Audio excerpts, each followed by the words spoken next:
de 110 à 140 emplois. C'est ce que la mairie de Bretignolles et la communauté de communes de Saint-Gilles-Croix-de-Vie en Vendée prétendent pouvoir créer si un port de plaisance était installé sur la commune de Bretignolles-sur-Mer.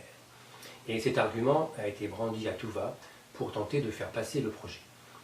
Peut-être vous êtes-vous posé la question de savoir d'où proviennent ces chiffres et s'ils sont fondés.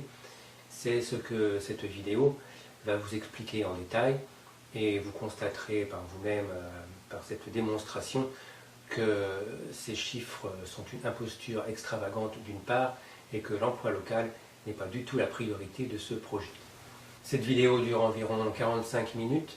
Les 30 premières minutes sont consacrées à l'examen de la source utilisée par les porteurs du projet pour leur calcul des retombées économiques, ainsi qu'à un calcul réaliste, poste par poste, des emplois potentiellement créés par ce port de plaisance. Les 15 dernières minutes sont consacrées aux élections municipales en cours. Vous pouvez bien entendu regarder la vidéo d'une traite, mais si vous voulez vous rendre à un chapitre particulier, dans l'écran suivant, vous aurez la position de chacun des chapitres dans le temps. Et si vous voulez sourire, rendez-vous vers les 2/3 de la vidéo. Toutes les études de ceux qui ont servi à faire cette vidéo, ainsi qu'un certain nombre d'autres études, sont sur le site sauvetacôte.fr.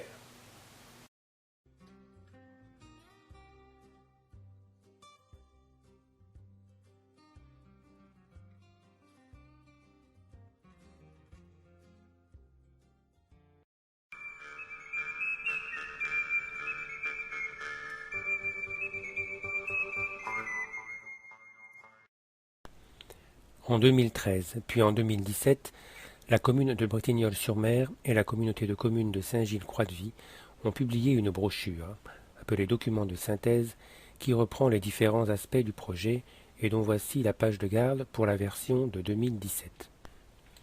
Cette brochure était disponible sur le site internet de la communauté de communes de Saint-Gilles-Croix-de-Vie jusqu'à la fin 2019 et pour des raisons mystérieuses, le lien a été supprimé.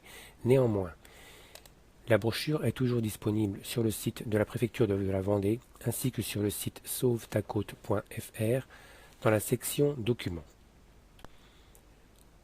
Dans le sommaire de ces brochures, que voici, vous trouverez, au chapitre 4, une section consacrée aux retombées économiques du projet appelée « Une source de nouvelles richesses pour le pays de Saint-Gilles-Croix-de-Vie » et plus particulièrement la première partie, section A, consacrée à la création d'emplois directs et indirects, page 69. Page 69 que voici, chapitre 4, alinéa A, la création d'emplois directs et indirects. Au bas de cette page 69, vous trouverez un tableau qui résume les retombées économiques du projet.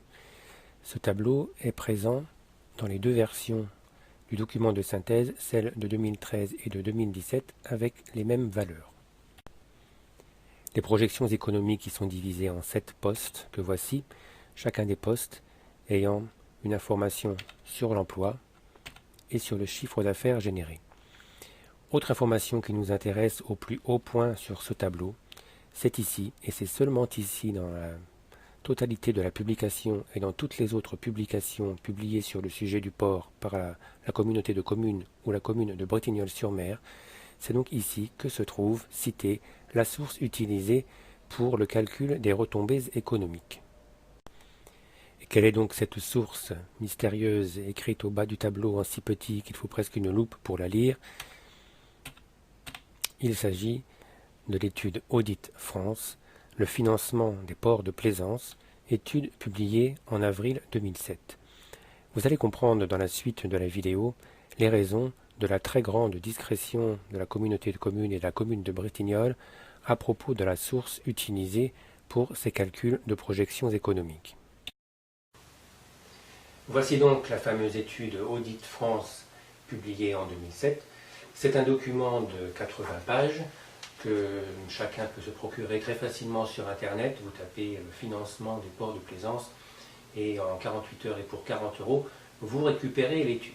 S'il s'avérait que cette étude est épuisée, quelques universités en ont une copie et si vous ne la trouvez pas, La copie du chapitre utilisé par les porteurs du projet se trouve sur le site sauvetacôte.fr.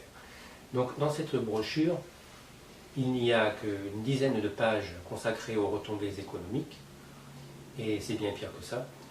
Les porteurs du projet, dans cette dizaine de pages, n'ont utilisé qu'une demi-page, de la page 45 que voici, pour leur calcul. On est donc dans la situation suivante. Le projet de port a déjà coûté plus de 7 millions d'euros en études diverses et en budget de communication. Et pour les projections des retombées économiques, les porteurs du projet ont dépensé 40 euros et sans doute passé pas plus de quelques heures.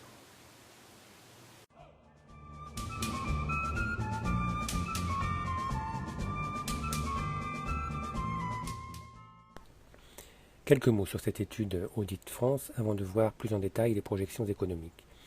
C'est une étude très générale, sans chiffres précis, en particulier pour la partie économique. Elle a été publiée donc il y a très longtemps, en 2007, mais c'est encore bien pire. L'enquête sur laquelle est basée cette étude a, elle, été effectuée en 2003, c'est-à-dire bien avant la crise de 2008 qui, comme on le sait, a profondément changé l'économie mondiale et l'économie française en particulier, qui ne s'en est jamais vraiment remise. On est donc dans une situation ubuesque de l'utilisation d'une étude complètement obsolète, vieille de 17 ans en 2020. Mais ce n'est pas tout, la farce va encore bien plus loin. L'enquête qui a servi de base à cette étude est basée sur 8 ports seulement. Et aucun de ces ports n'est à moins de 350 km de Bretignolles-sur-Mer.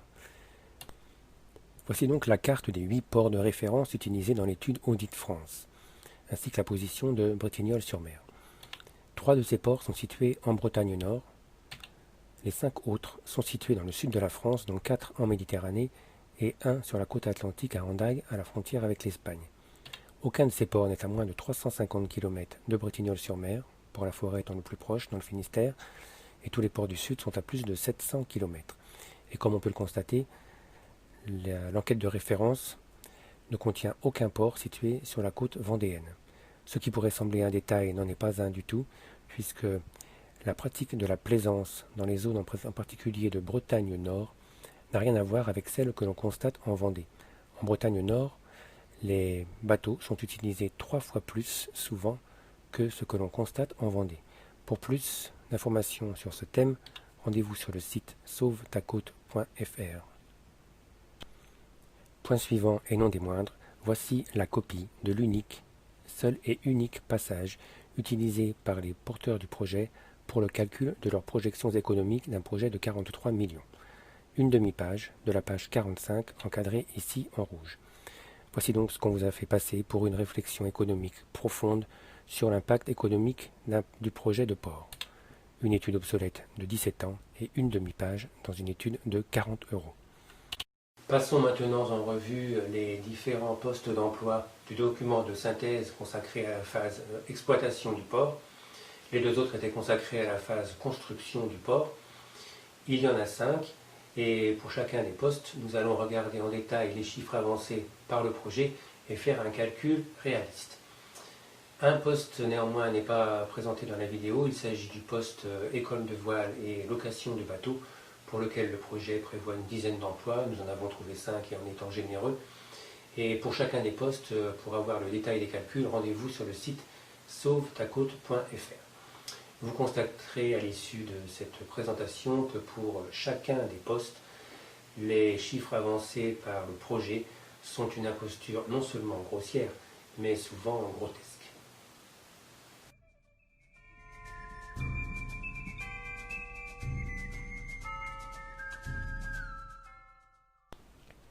Premier poste, exploitation du port de plaisance, c'est-à-dire les emplois directs. Pour ce poste-là, la communauté de communes annonce dans le document de synthèse 17 emplois en se basant sur des chiffres de 1 à 2,5 emplois pour 100 places. On constate, dans l'étude Audit France qui est pourtant citée comme référence, qu'il n'y a tout simplement aucun chiffre cité sur ce thème. Mais la réalité est beaucoup moins favorable. Sur ce poste néanmoins, la supercherie est vraiment très simple à découvrir. Si l'on considère Saint-Gilles-Croix-de-Vie, Port-la-Vie, situé à 11 km de Bretignolles-sur-Mer et dont le projet prévoit que les moyens seraient fusionnés avec ceux de Bretignolles. Port-la-Vie, donc, contient 1100 anneaux environ, répartis entre 1000 anneaux réguliers et 100 anneaux pour les visiteurs environ, et 300 mouillages, c'est-à-dire 1400 bateaux. La Cour des comptes, en 2015, lors de son audit, a relevé 9 emplois équivalents temps plein, donc quand on prend en compte les saisonniers. Bien entendu, compte tenu de la mutualisation des ressources et que le port de Bretignolles serait de 915 anneaux seulement, il ne peut pas y avoir plus de 9 emplois à Bretignolles, bien entendu. La réalité serait vraisemblablement de l'ordre de 6 à 7 emplois au mieux, au lieu des 17 annoncés.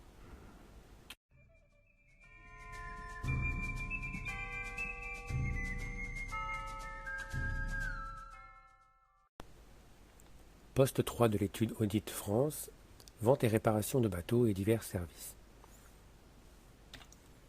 Le dossier de synthèse de la mairie de Bretignolles cite pour ce poste 5 emplois pour 100 places, soit environ 55 emplois. Déjà, premier problème, la mairie de Bretignolles a un souci avec les règles de 3, puisque s'il y a 5 emplois pour 100 places et 915 anneaux, on n'a pas 55 emplois, mais 46. Le calcul a été fait pour 1100 places au lieu de 915. Ça ne fait jamais que 20% de plus, mais c'est toujours ça de prix, n'est-ce pas? Mais la supercherie est encore bien plus large. Si l'on regarde ce que dit exactement l'étude Audit France, page 45, elle cite non pas un chiffre fixe, mais une fourchette de 3 à 5 emplois pour 100 places.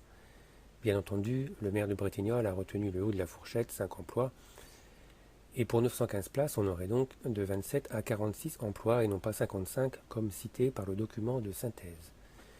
Donc on a une étude vieille de 17 ans, dont la marge d'erreur est de 19 emplois sur 27, c'est-à-dire 70% de marge d'erreur. Autant dire qu'avec une marge d'erreur pareille, vous aurez beaucoup plus de chances de traverser l'Atlantique sans boussole et sans carte que d'arriver à bon port, c'est le cas de le dire, dans cette entreprise.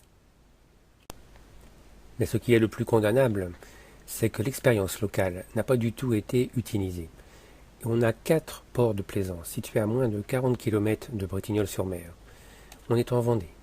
Un projet colossal de 43 millions d'euros et il n'a été fait aucune enquête locale sur l'emploi induit par les ports de plaisance existants. Ou alors si elle a été faite, on n'en a jamais entendu parler. Et pourtant cet endroit de la côte se prête particulièrement bien à une étude. Voici Bretignolles, à 11 km au nord, Port-la-Vie, à Saint-Gilles-Croix-de-Vie, avec 1400 bateaux répartis entre 1160 anneaux et 270 mouillages. Au sud à 15 km, Port-Olona au Sable d'Olonne, avec également 1400 bateaux. Un peu plus au sud, sur la commune de Talmont-Saint-Hilaire, Port-Bourgenais, 650 bateaux sur anneaux. Encore un peu plus au sud, à 8 km de Bourgenais, Jars-sur-Mer, qui est un port de mouillage avec 720 places, dont environ 200 anneaux sur ponton.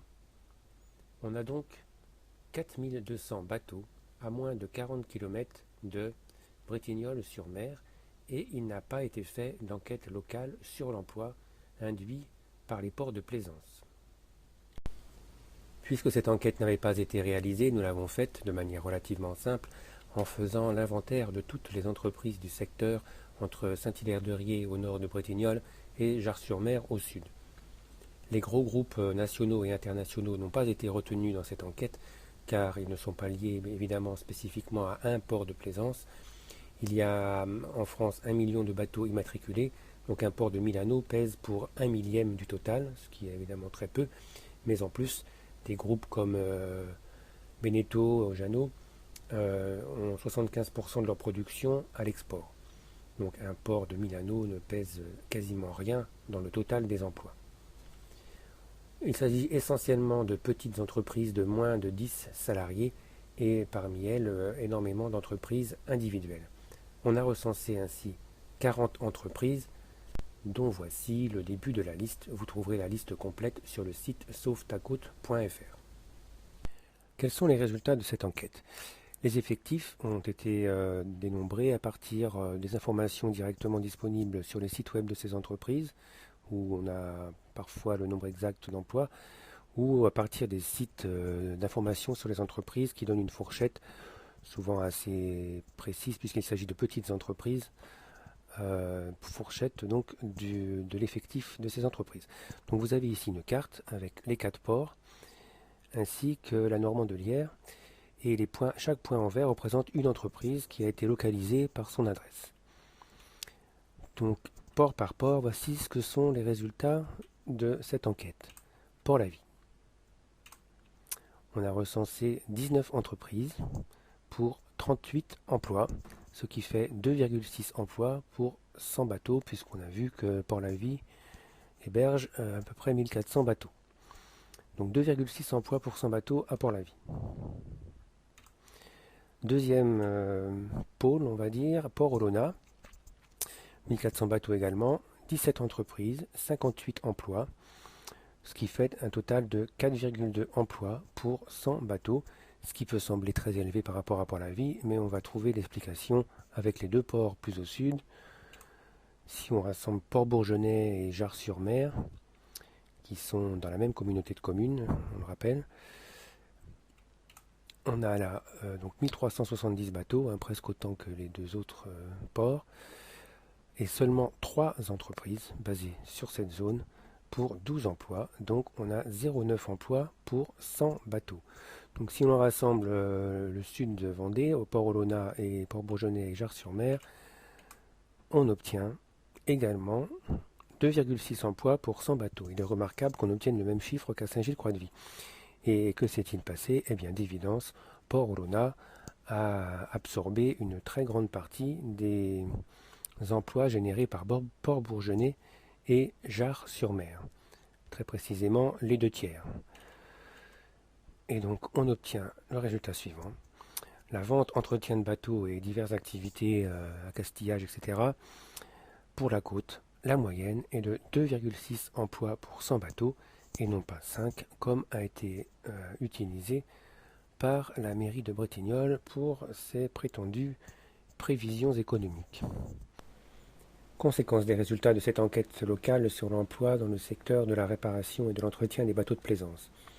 Eh bien, avec 2,6 emplois pour 100 bateaux, un port de 915 anneaux créerait 24 emplois, et non pas 55, d'une part, et d'autre part, les 2 tiers de ces emplois seraient captés par les pôles nautiques existants, comme on l'a vu entre Olona et Bourgenais. Bon, ici, il existe 2 pôles nautiques, Olona donc au Sables-d'Olonne et Port-la-Vie à Saint-Gilles-Croix-de-Vie. Donc on peut espérer que Port-la-Vie capterait 2 tiers de ces emplois, ce qui fait au mieux 16 emplois pour la communauté de communes. Le reste irait vraisemblablement à Port-Olona au Sables-d'Olonne. 16 emplois au lieu de 55 et au mieux 24 pour la côte. C'est-à-dire une différence de 31 emplois par rapport aux annonces de la communauté de communes dans son document de synthèse. Voilà donc pour le poste vente et entretien de bateaux de plaisance, 24 emplois pour la côte et 16 seulement pour la communauté de communes au lieu de 55 annoncés par le projet. Donc 31 de moins pour la côte et une quarantaine d'emplois de moins pour la communauté de communes. Ce n'est guère une surprise que les chiffres aient été gonflés, mais qu'ils aient été gonflés dans ces conditions, c'est-à-dire en ignorant délibérément la réalité locale, alors que ce projet est porté par des élus en place depuis longtemps et qui bien entendu connaissent le tissu économique de la région, est au minimum condamnable, mais bien plus sûrement scandaleux. Par contre, ce chiffre de 2,6 emplois pour 100 anneaux dans ce secteur de la vente et la réparation de bateaux de plaisance, qui prouve bien qu'un port de plaisance ne crée pas d'emplois, pas beaucoup d'emplois localement.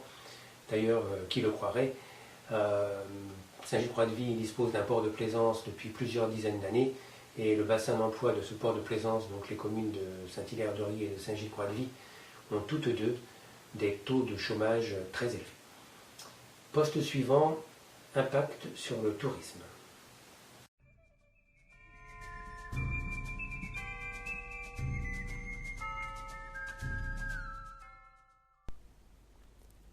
Poste suivant, poste 5 de l'étude Audit France, impact d'un port de plaisance sur le tourisme, l'immobilier et l'événementiel. Dans le document de synthèse, la mairie de Bretignolles cite un chiffre de 5 emplois pour 100 places et en déduit qu'il y aurait 50 emplois. Là encore, on y est allé avec une petite louche supplémentaire puisqu'on a fait un calcul pour 1000 places alors que le port prévu est de 915 places. Mais là n'est pas vraiment le vrai problème. Le problème principal, c'est que l'étude Audit France citée comme référence ne donne aucun chiffre pour ce poste et dit même clairement qu'il serait bien compliqué de prévoir un chiffre en raison de la diversité des situations locales. Regardons plus précisément ce que dit l'étude Audit France, qui est une évidence mais apparemment pas pour tout le monde.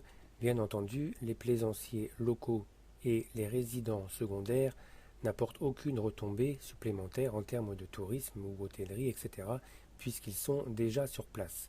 C'est écrit en toutes lettres dans l'étude Audit France, page 38, souligné en rouge ici, mais bien entendu, la mairie de Bretignolles a royalement ignoré ce point qui est pourtant d'une importance cruciale dans ce calcul.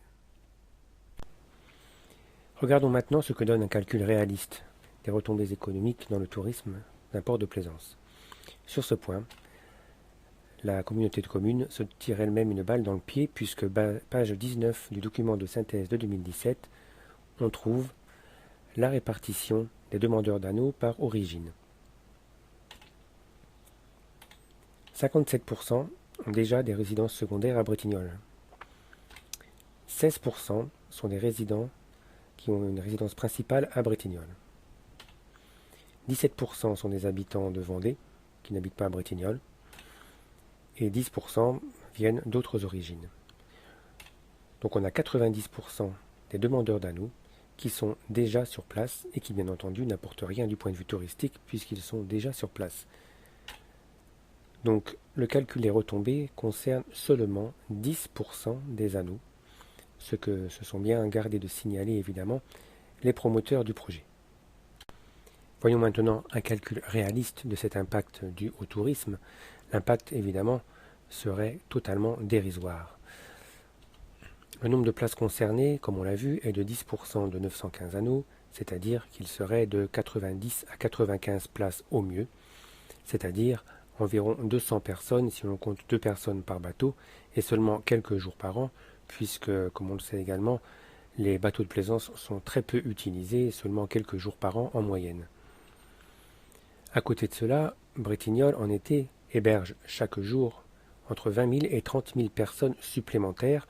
On rappelle par exemple que Bretignolles a 3 500 places de camping, ce qui représente environ de 10 000 à 15 000 ménages par an qui passent dans les campings. Et si on rajoute les formes d'hébergement complémentaires, on est entre 100 000 et 150 000 personnes supplémentaires qui passent à Bretignolles en été. Que pèse à côté de cela 200 personnes seulement quelques jours pendant l'été? Évidemment, l'impact est complètement infinitésimal, puisqu'il est de l'ordre de 0,1% à 0,2% du total, ce qui n'a évidemment strictement aucun impact sur les emplois dans le tourisme. Soyons bons princes et retenons néanmoins les hypothèses de la communauté de communes, 5 emplois pour 100 anneaux, mais appliqués à 95 places et non pas à 915, on arrive environ donc à 5 emplois au lieu des 50 annoncés. On mesure l'énormité de l'imposture qui a été assénée à la population de la communauté de communes. Voici donc pour les retombées touristiques, 5 emplois au lieu de 50, c'est-à-dire seulement 10% des emplois annoncés. On est là dans un invraisemblable cocktail de fourberie, d'invention des chiffres, de détournement de l'étude, d'invention du nombre d'anneaux concernés, enfin tout y est passé. On n'est même plus dans l'imposture, on est dans le grotesque. Pour terminer, cerise sur le gâteau déjà bien épais, les très improbables emplois du parking auto.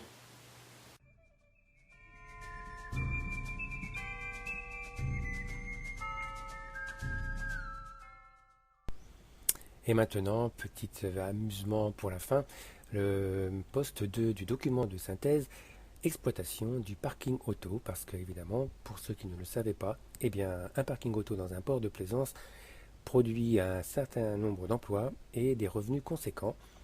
Voici ce que dit le document de synthèse: 0,8 à 1 emploi pour 100 places et, j'espère que vous êtes bien assis, 9 emplois à plein temps pour un parking auto dans un port de plaisance utilisé 2 mois par an. Et encore mieux, 1 million d'euros de revenus. Si vous ne savez pas comment investir votre argent ou devenir riche, eh bien, investissez-le dans un parking auto de port de plaisance. C'est un moyen extrêmement efficace. Évidemment, l'étude Audit France n'est pas bête à ce point et ne cite aucun chiffre sur ce thème. Ce chiffre est totalement inventé par la mairie de Bretignolles, qui avait manifestement du mal à trouver des emplois, même en raclant les fonds de tiroir, et à inventer ce poste plus qu'improbable. La réalité est évidemment zéro, tout le monde a pu s'en rendre compte. Un parking auto dans un port de plaisance est géré par une machine devant laquelle vous présentez votre carte d'abonné et vous rentrez et vous sortez comme vous voulez. Dans le meilleur des cas, il y a quelques saisonniers qui surveillent le parking et ça s'arrête là. Pour savourer cette plaisanterie encore un peu plus, regardons ce qui se passe à Port-la-Vie, juste à côté, à 11 km de Bretignolles-sur-Mer. La Cour des comptes, dans son rapport de 2015 à propos de ce port, mentionne dans son paragraphe dédié au parking auto qu'il n'y a aucun emploi spécifique et que les revenus sont extrêmement faibles. Par contre, il y a un gros poste de frais parce que ce parking doit être entretenu et se dégrade très vite. On a estimé la fréquentation du parking à partir de photos aériennes en août au milieu de l'après-midi, les jours où il fait extrêmement beau, et on a constaté qu'il y avait au plus 80 voitures garées simultanément sur le parking, ce qui est conforme à ce qu'on avait déduit également de la fréquentation du port en lui-même, qui est au mieux de 10% sur un port de Milano, donc cohérent avec notre chiffre de 80 voitures au maximum garées. Pour plus d'informations par ailleurs sur ces estimations de fréquentation, rendez-vous sur le site sauvetacode.fr qui a un chapitre dédié à ce sujet. L'emploi éventuel est évidemment inclus dans les emplois à plein temps déjà comptabilisés ou dans les emplois saisonniers. Regardons maintenant les chiffres un peu plus en détail donnés par la mairie de Bretignolles, qui est tellement enfermée dans son empilement de mensonges concernant l'emploi qu'elle ne se rend même plus compte de l'énormité de ces chiffres avancés. 1 million d'euros sur 2 mois, en juillet-août, c'est-à-dire une trentaine de jours, ça fait 16 700 euros par jour, c'est-à-dire 200 euros par voiture par jour.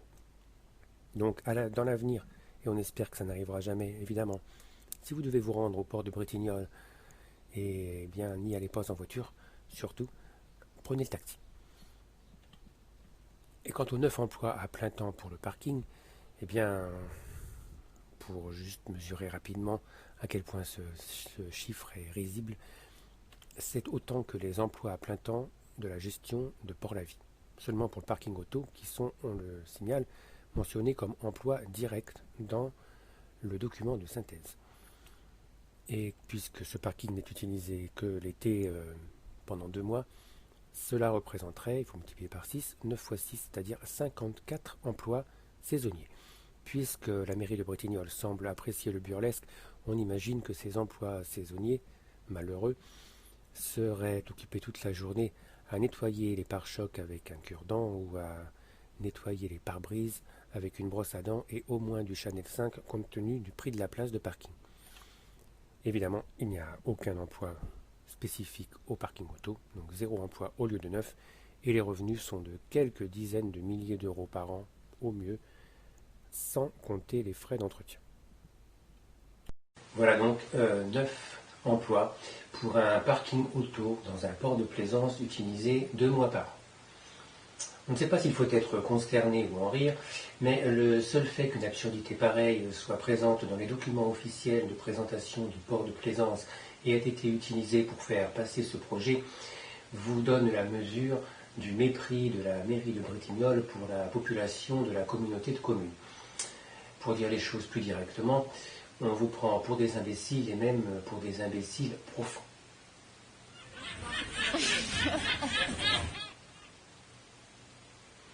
Ok, donc nous prendrons le parti d'en rire. Mais avant cela, faisons un récapitulatif des emplois et regardons quelle a été la réaction de la commission d'enquête publique à qui nous avons remis un rapport de 45 pages qui dénonce ces impostures sur l'emploi.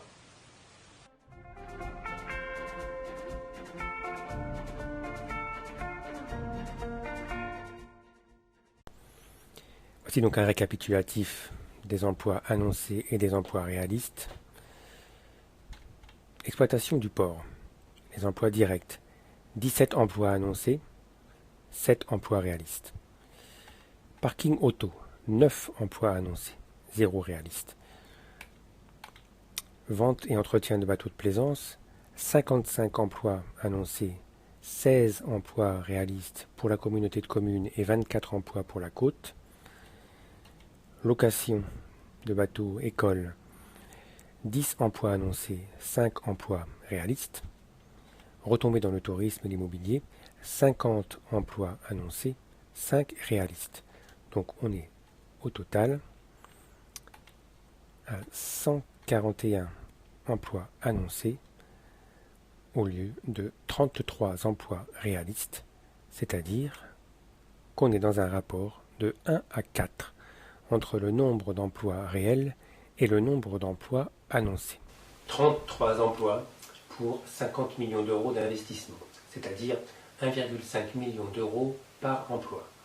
Pour situer à quel point ce chiffre est scandaleux et ridicule, avec 1,5 million d'euros, vous payez 60 personnes au SMIC avec les charges patronales pendant un an. Ou pour dire les choses autrement, il faudrait 60 ans d'exploitation du port de plaisance pour arriver à une solution pour l'emploi qui soit équivalente à simplement distribuer l'argent à des gens payés au SMIC. Si l'on compare avec d'autres secteurs porteurs d'emploi actuellement, si vous prenez par exemple les épiceries biologiques de type Biocoop ou La Vie Claire, monter un tel magasin revient environ de 300 000 à 400 000 euros et crée de 5 à 10 emplois. C'est-à-dire qu'un emploi correspond à un investissement de 50 000 euros, 30 fois moins que ce qu'il faut pour un port de plaisance. Si vous prenez le secteur porteur également des établissements d'accueil pour personnes âgées, un établissement de cette sorte, une place dans un établissement de cette sorte coûte environ 100 000 euros et crée 0,8 emplois. C'est-à-dire qu'un emploi revient environ à 120-125 000 euros. C'est 12 fois moins que le port de plaisance. Si vous prenez le secteur des fabrications de batteries électriques, qui est évidemment très porteur, une usine vient de s'ouvrir dans le Finistère et pour 10 millions d'euros, on a créé 100 emplois, c'est-à-dire 100 000 euros par emploi, 15 fois moins que ce qu'on obtient pour un port de plaisance, 15 fois moins. On est donc dans des rapports de l'ordre de 10 à 30 fois moins pour un grand nombre d'autres secteurs économiques. Plus généralement, l'INSEE dans le passé a publié plusieurs études qui montrent qu'avec 50 millions d'euros, ce n'est pas 33 emplois que vous devez créer, mais de 300 à 500 emplois.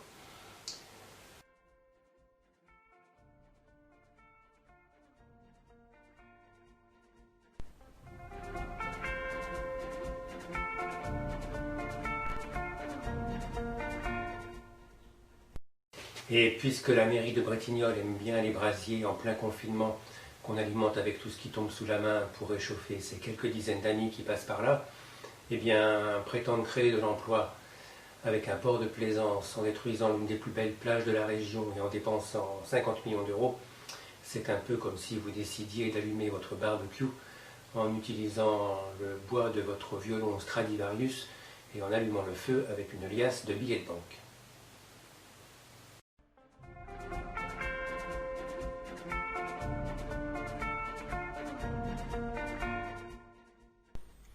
On rappelle donc que l'enquête s'est tenue en septembre 2018 et que le rapport de la commission a lui été publié en novembre 2018.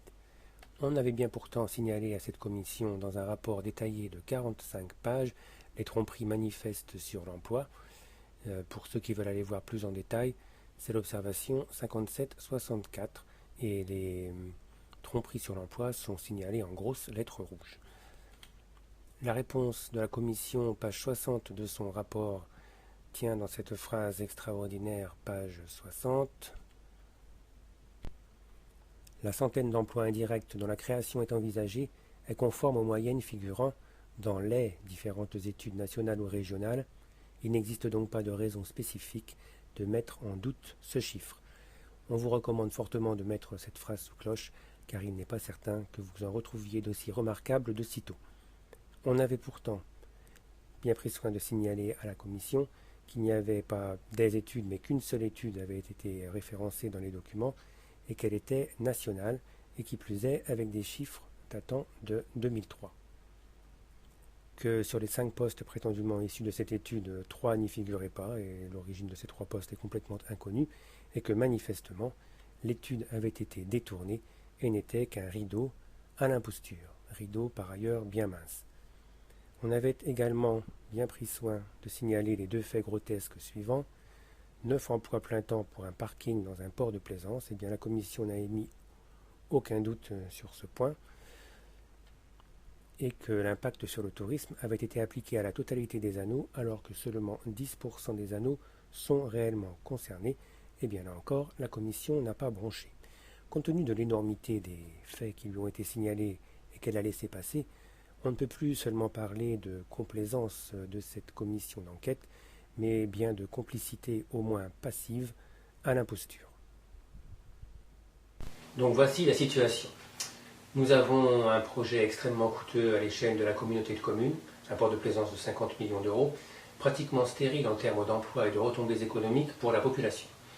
Ce projet est porté par la municipalité de Bretignolles et certains de ses soutiens dans la communauté de communes, et ces municipalités profitent de leur position pour diffuser la tromperie sur l'emploi dans le seul et unique but de mettre en place un équipement destiné à remplir les caisses des communes avec les rentes sur les anneaux, rentes par ailleurs très hypothétiques et dans un futur très lointain. Nous avons une commission d'enquête publique complètement complaisante qui avalise des impostures longues comme le bras. Donc dans ces conditions, quelles sont les solutions ?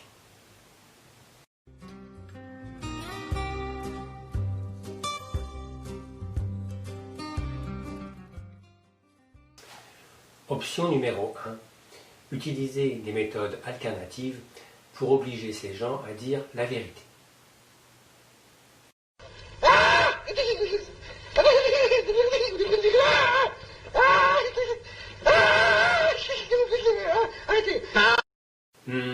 Cruel pour la chèvre. Option numéro 2. Offrir à ces gens ce qu'il leur faut pour aller se défouler dans leur jardin plutôt que sur les dunes et sur les plages de leur commune.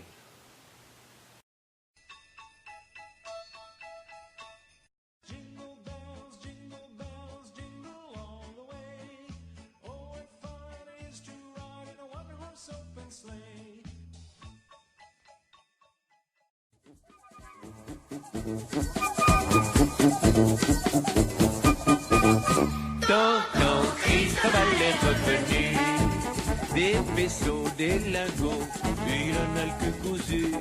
La famille hypocrite crie, vive le barbu. Tonton Cristobal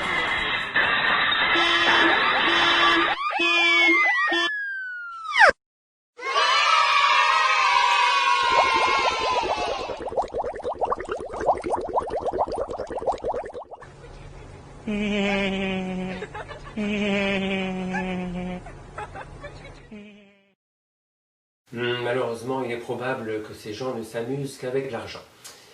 Option numéro 3. Avoir recours à la force pour déloger ces gens de leur trône.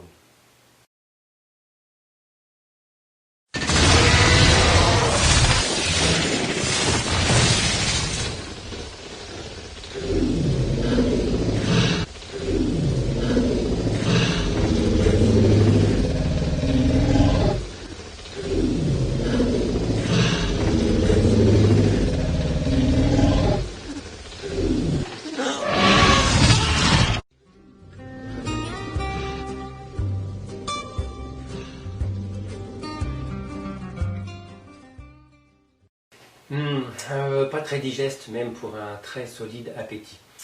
Et laissons la force brute et primitive à ceux dont c'est manifestement le seul moyen d'expression. Il existe fort heureusement un moyen plus simple, plus économique et à la portée de tous, c'est celui-ci, votre carte d'électeur. À la fin juin se déroulera le deuxième tour des élections municipales qui concerne deux communes de la communauté de communes, Saint-Hilaire-de-Riez et Comquier. Bien entendu, lors du premier tour en mars, les électeurs de Bretignolles-sur-Mer ont choisi de reconduire l'équipe précédente en changeant quelques chaises, mais c'est bien de la même équipe dont il s'agit. Ça n'est guère une surprise, bien entendu, que la liste Proport à Bretignolles-sur-Mer ait été reconduite. Bretignolles-sur-Mer est une commune où le taux de chômage est extrêmement élevé. Les derniers chiffres disponibles de l'INSEE en 2015 indiquaient un taux de chômage des jeunes de moins de 24 ans à 38%, le taux le plus élevé de toutes les communes de la communauté de communes. Et dans ces conditions, et compte tenu de la désinformation manifeste sur les perspectives d'emploi du projet de port, on peut imaginer qu'il n'a pas été bien compliqué de manipuler l'opinion de cette partie fragilisée de la population en utilisant, qui plus est, les moyens de communication de la communauté de communes pour garnir les boîtes aux lettres de publications mensongères. Comme celle-ci en particulier, que certains d'entre vous reconnaîtront, mais il y en a eu d'autres, bulletin de la communauté de communes de juillet 2018, donc quelques semaines avant l'enquête publique, truffé d'impostures, en particulier l'imposture sur l'emploi, page 7, qui est mentionnée à 110 emplois. Mais il y a bien d'autres impostures dans cette brochure, en particulier les impostures sur les images, qui sont grossières, et sur lesquelles nous reviendrons dans une autre vidéo. Néanmoins, c'est un résultat en trompe-l'œil. Depuis 2017, le projet de port n'est pas un projet porté par Bretignolles-sur-Mer seulement, mais par la communauté de communes. C'est-à-dire qu'un électeur de Braine-sur-Mer, de Saint-Hilaire-de-Riez, de Givran, etc., a le même poids dans cette décision qu'un électeur de Bretignolles-sur-Mer. Or, regardez ces chiffres. Le nombre d'électeurs inscrits sur les listes électorales de la communauté de communes est d'environ 43 500. Sur ce total, Bretignolles-sur-Mer pèse pour 10% seulement. Les 1835 électeurs qui ont choisi de reconduire la liste Proport à Bretignolles-sur-Mer pèsent seulement 4,2% du total de l'électorat. 4,2%. C'est-à-dire qu'il y a potentiellement 96% des électeurs de la communauté de communes qui peuvent s'opposer au projet de port. Et ce n'est pas avec 4% des électeurs qu'on décide de la destruction d'une plage à la dynamite.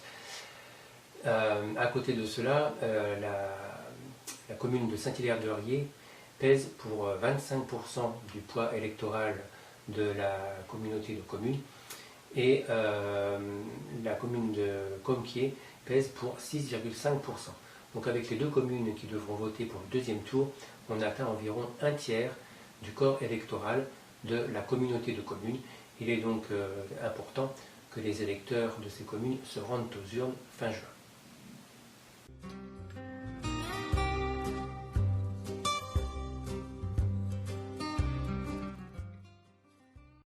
Un mot pour terminer aux maires fraîchement élus, qui n'apportent pas bien entendu leur caution au mensonge, au mépris et à la destruction des paysages de la côte. Il s'en suivrait bien entendu une disgrâce immédiate désormais que la supercherie a été mise au jour. Il y va également d'une question de bon sens évident. Le chômage était déjà très élevé dans la communauté de communes avant la crise sanitaire et il va bien entendu être pire après. On rappelle que dans les derniers chiffres disponibles de l'INSEE en 2015, les taux de chômage dans la communauté de communes, en particulier les communes littorales, étaient 3 fois plus élevés que ceux du nord-est de la Vendée, la région des Herbiers, et 2 fois plus élevés que ceux de l'intérieur du département. Et bien entendu, ce n'est pas avec un projet qui crée de l'emploi au compte-gouttes, en utilisant d'énormes ressources financières, en monopolisant l'énergie des gens et en détournant leur attention de problèmes beaucoup plus urgents, que les choses vont s'améliorer.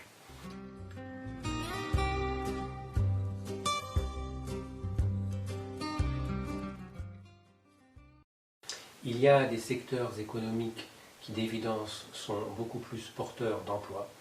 On les a déjà cités. Le premier d'entre eux est évidemment le secteur du service aux personnes âgées. La population de la communauté de communes est une population âgée. Presque 50% de la population à plus de 60 ans et ce pourcentage augmente très vite de 1 point par an.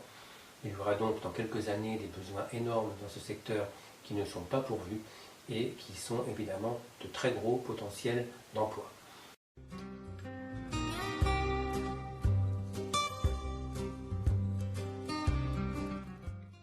Deuxième secteur économique d'évidence, gros potentiel d'emploi, celui du logement. La communauté de communes dispose d'un parc de logements gigantesque comparé à sa population, 50 000 logements pour 50 000 habitants, un par habitant, parce que pratiquement 50% des logements sont des résidences secondaires.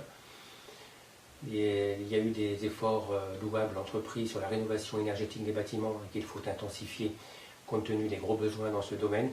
Mais il y a un domaine oublié, ignoré, c'est celui de la conversion des résidences secondaires en résidence principale. Une résidence secondaire est inoccupée 90% du temps, donc génère très peu de dépenses localement et comme tout le monde a pu le constater, génère des zones fantômes un peu partout sur la côte. À côté de cela, il y a une population souvent jeune qui a d'énormes difficultés à se loger. Il y a donc d'évidence une correspondance à faire entre les deux et une aberration complète qu'il faut s'efforcer de résorber. En France et dans la communauté de communes, le moteur de l'économie est bien la consommation des ménages. Un ménage a un budget annuel d'environ 50 000 €, dont l'essentiel est dépensé localement. Donc à côté de cela, un port de plaisance ne pèse quasiment rien. Quelques heures de la consommation des ménages de la communauté de communes sont équivalents aux retombées économiques d'un port de plaisance de 1000 anneaux. Et rendez-vous compte, il suffit de convertir une résidence secondaire sur 500, une sur 500, pour avoir l'équivalent des retombées économiques d'un port de 1000 anneaux. Autre chiffre impressionnant, les seules résidences secondaires de la communauté de communes permettraient de loger toute la population de La Roche-sur-Yon. Il y a donc là d'évidence un énorme gisement de richesse pour les communes littorales en particulier, sans donner le moindre coup de pelleteuse, sans détruire de plages, sans raser de dunes et de zones humides, sans même construire de lotissements parce que tout est déjà sur place. Mais bien entendu, il faut mettre en place la réflexion, les dispositifs et probablement les investissements pour y parvenir, mais c'est un chantier nettement plus stimulant que d'aller détruire une plage et une dune, et dont le retour sur investissement, socialement et économiquement, est probablement gigantesque.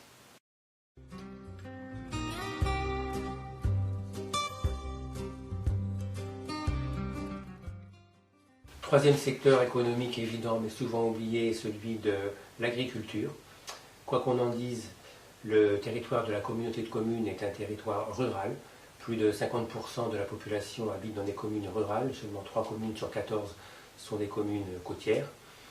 Et ces territoires ruraux ont des compétences malheureusement assez peu mises en avant.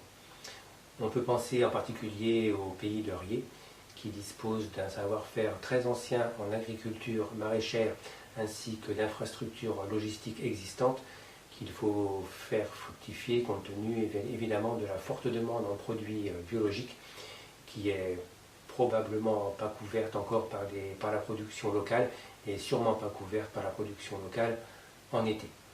Les autres territoires ruraux méritent également qu'on s'y attache et qu'on y investisse plus, en particulier en agriculture biologique qui est potentiellement gros créateur d'emplois. Ces trois secteurs économiques ne sont évidemment pas des secteurs qui permettront à ceux qui affectionnent ce genre de choses d'aller pavoiser dans des salons à Paris ou ailleurs ou de faire du matu-vu dans des revues clinquantes aux frais du contribuable, mais ce sont des secteurs potentiellement gros créateurs d'emplois et pour des budgets bien moindres qu'un port de plaisance, puisqu'avec le 10e du budget, on crée 2 fois plus d'emplois. Pour ceux qui veulent en savoir plus sur divers autres sujets, rendez-vous sur le site sauvetacôte.fr.